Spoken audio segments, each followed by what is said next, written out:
dehydrogenase.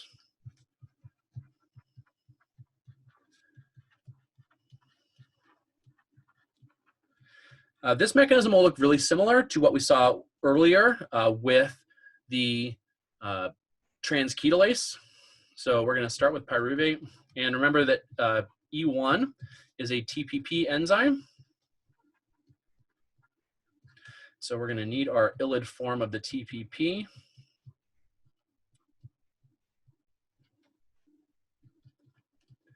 And here we actually have two electrophilic sites, but only one of them is a large partial positive. The carboxyl group is resonance stabilized. And so remember, just like with transketolase, we always attack at the ketone, right? The ketone is a relatively large positive charge. It's relatively deshielded at the carbon. So we're going to attack here and attack a hydrogen. So what we're going to see is something very similar to what we saw with transketolase.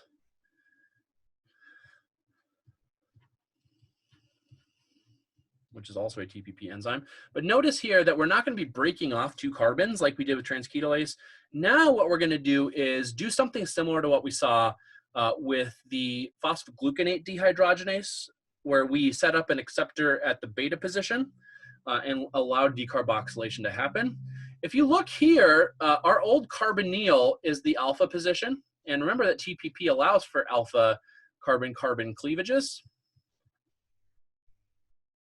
But it's because we have this acceptor here at the beta position, the N, 2 carbons away, that makes this possible. And it's an N, not just an N, but N with a double bond attached to it, right? And that means that we can push electrons up onto the nitrogen to give us an electro or a stability bonus, right? Nitrogen does not want to be positive because it's an electronegative element.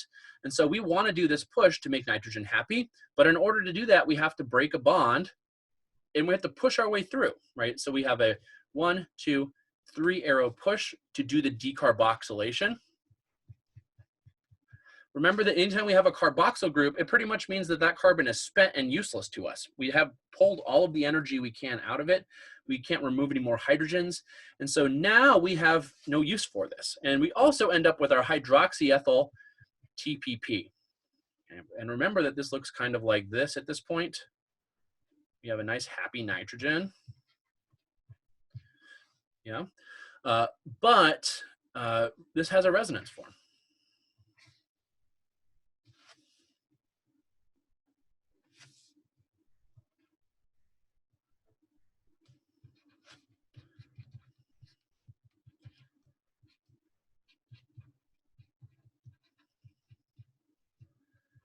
And remember that when we generate this resonance form, we have a nucleophilic character. So before we go any farther, I want to pop back to our little 3 wheels thing that we talked about and remind you of where we're at right now. We are now at the hydroxyethyl TPP.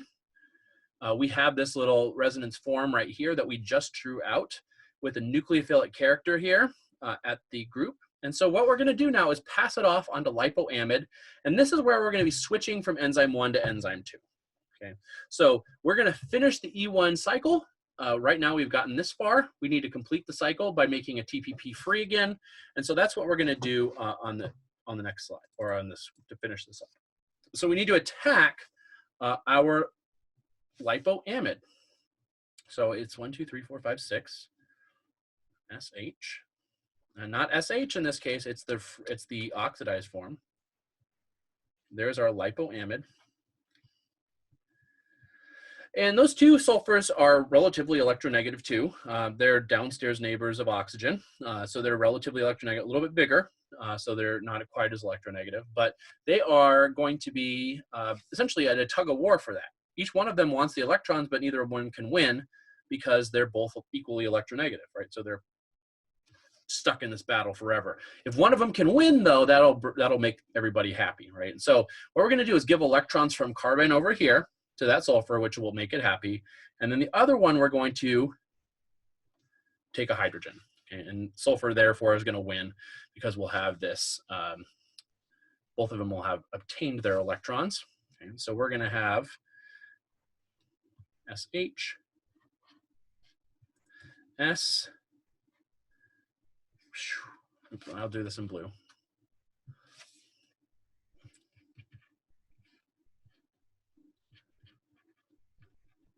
I should probably make this positive too.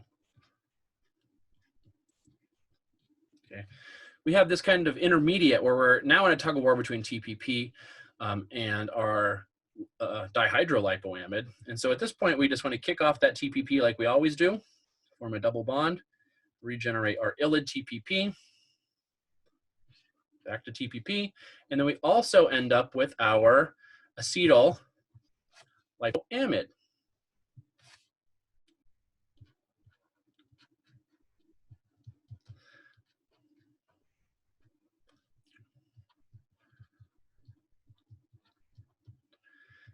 And once this is true, we are now in enzyme 2. We've handed off. Enzyme 1 is now done, and enzyme 2 now is carrying our acetyl group. Remember that our key product here is CO2, and we've just kind of handed the acetyl group off like a hot potato onto enzyme 2, which is now going to transfer that onto CoA. So that's what we're going to do in the next one, is we're going to show how we hand off from one to the other. And then finally, we're going to do the mechanism for FAD on enzyme 3. So enzyme 2. Dihydro lipoyl or lipoamide transacetylase or acetyltransferase. Either one of those is acceptable. What we're going to be doing, remember here, is going to be taking our acetyl lipoamide plus CoA, and we're going to be generating acetyl-CoA, which is our main product here, and we're going to be forming a dihydro lipoamide. Okay. That's our balanced equation. And we're going to be coming into the reaction with our course, 1, 2, 3, 4, 5, 6, acetyl-CoA, or our acetyl lipoamide in this case. This is where we left off from the last one.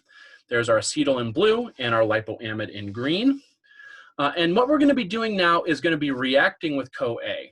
And I suppose I'll do this in red. I'm just going to do it like this. I don't want to draw all that mess out every time, so I'm just going to do CoA-SH from now on. And what we're going to do is a relatively simple mechanism here, actually. A base, a side chain in enzyme 2 is going to pull the hydrogen here. The bond electrons are then going to attack at our acetyl group. And now we're going to fight over which sulfur is going to end up with the acetyl group, right? Now, if we, again, go back to our old cycle, what's going to happen is that lipoamide is now here. You are here. And what we're going to do is the handoff onto CoA. And we're going to generate dihydrolipoamide. And then we're going to spend the rest of our time in enzyme 2 recharging. So let's kind of work at that. So what we're going to see at the end of this is kind of a big mess. 1, 2, 3, 4, 5, 6, SH. We have an OH. I guess, yeah, we're going to have to go attack a hydrogen here. OH. And now we're kind of pulled between two different ends. We have our CoA on this side and our lipoamide on the other. And then the acetyl is kind of being pulled back and forth, right? It's kind of, I don't know, it's like a teddy bear with two kids on the side of it, fighting over it, right? Only one can win, or we're going to destroy this thing. And the acetyl is too precious. It's full of ATP. It's 12 ATP per acetyl group. And so we don't want to lose that. And so we have to kick it off. And so at this point, what we're going to do is use a base, pull off this hydrogen, and we're going to kick off one of the groups. Of course, that means we could always just go backwards. We could always make a mistake and go the other way. But in this case, the lipoamide is a better leaving group. So we're going to grab a hydrogen, and we're going to end up stuck on to CoA with our acetyl group. So there's our acetyl-CoA. Remember that this is our product from enzyme 2. and this is now released, and this is now free to go onto the Krebs cycle or fatty acid synthesis or whatever we need to do with it. We're not going to restrict it. It's now free to do its thing. But the enzyme itself is not ready to go do its thing again because we have a dihydrolipoamide, which cannot be that acceptor. It cannot be attacked. If you remember in the last slide, when we did enzyme 1, we had this little 5-membered ring system right down here that had essentially a built-in leaving group.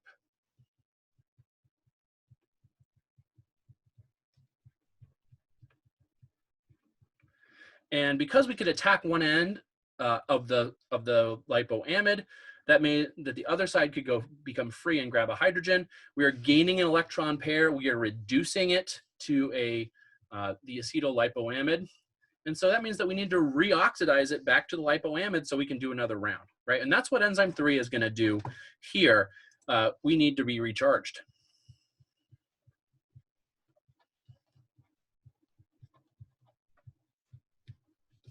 Okay, and that's what enzyme 3 will do. Okay, so enzyme 3 is going to recharge dihydrolipoamide.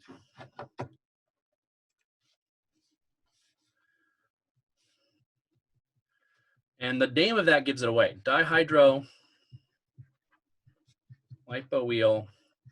dehydrogenase.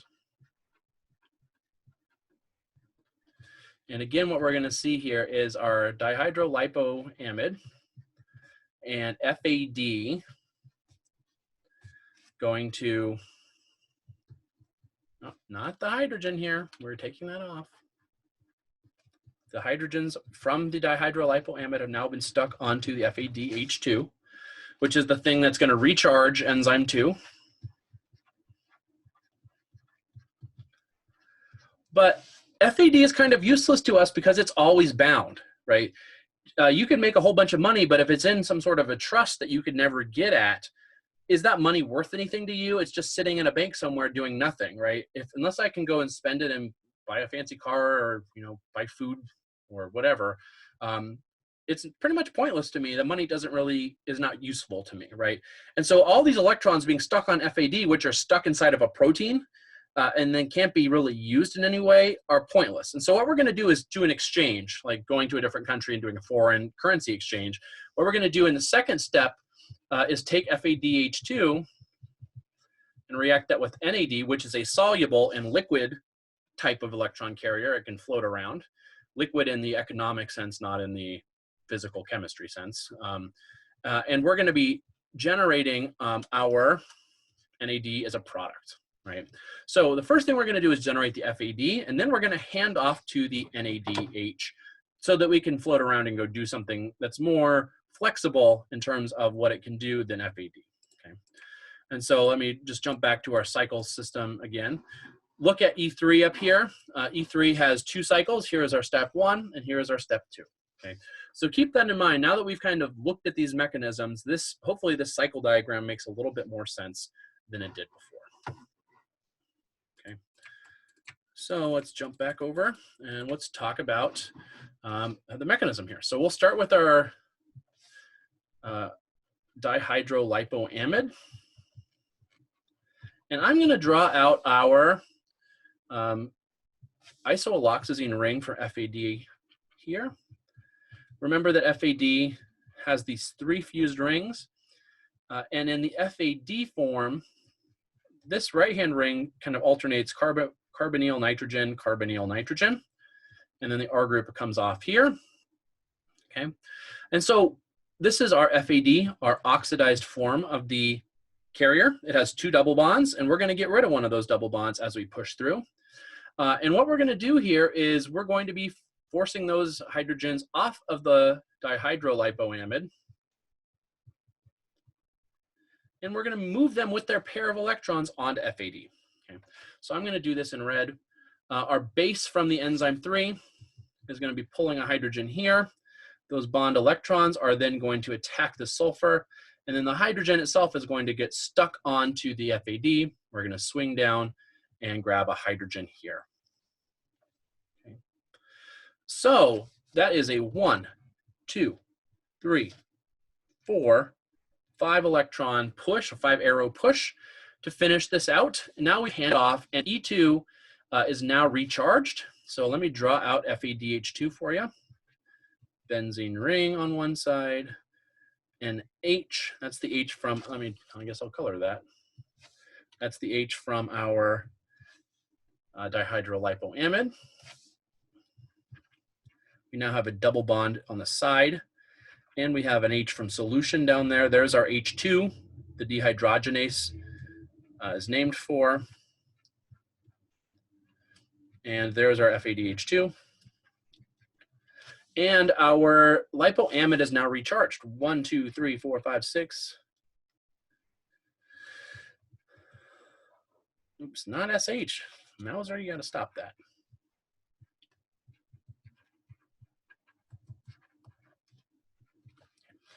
Lipoamide is now recharged. And enzyme 2 can go back and do its own thing, okay? And so that's phase 1 of the reaction. Now phase 2 is going to be the handoff from FADH2 onto NAD, and this will look relatively similar to what we just did. Okay, so I'm going to do phase 2. FADH2 plus NAD goes to FAD and NADH and H plus. Remember that these always go together, kind of like peanut butter and chocolate. We don't want one without the other, usually, if I can help it, right? So typically that's where one of our hydrogens went from the dehydrogenase, the other one kind of was free in solution. Okay? So it was lost from the oxidizing species. FADH2 lost H2, and you can see that in the formula here. So I'm going to draw my FADH2. H2.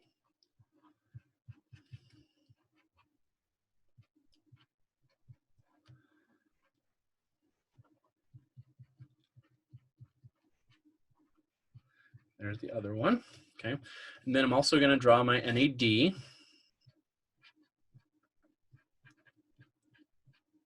Plus,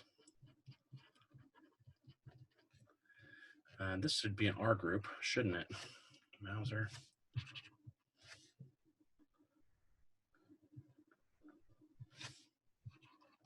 And then this needs an R group down there.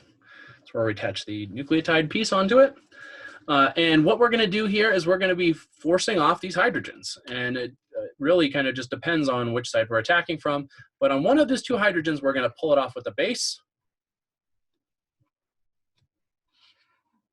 Then the other one that's opposite it, across the isoloxazine ring, is going to get pushed over here onto NAD. And we're going to give electrons back to that poor positive nitrogen to make it satisfied again. So it looks like we have a 1, 2, 3, 4, 5, 6 arrows to push here to get that done, to land on our acceptor. And that's kind of the key thing, is we want to land on that nitrogen. That's kind of a common theme for a lot of these things, right? With TPP, we saw that. With shift bases, we saw that. With NAD, we see that. We see it, you know, in a lot of different ways, right? So now we're going to end up with our FAD. Notice that nothing ever happens on that side of the ring. It's just kind of there. Our group's still there. We have a double bond now down to the N. Carbonyl, nitrogen, carbonyl, nitrogen. Perfect. There's FAD from FADH2. And now our NAD is going to become our NADH.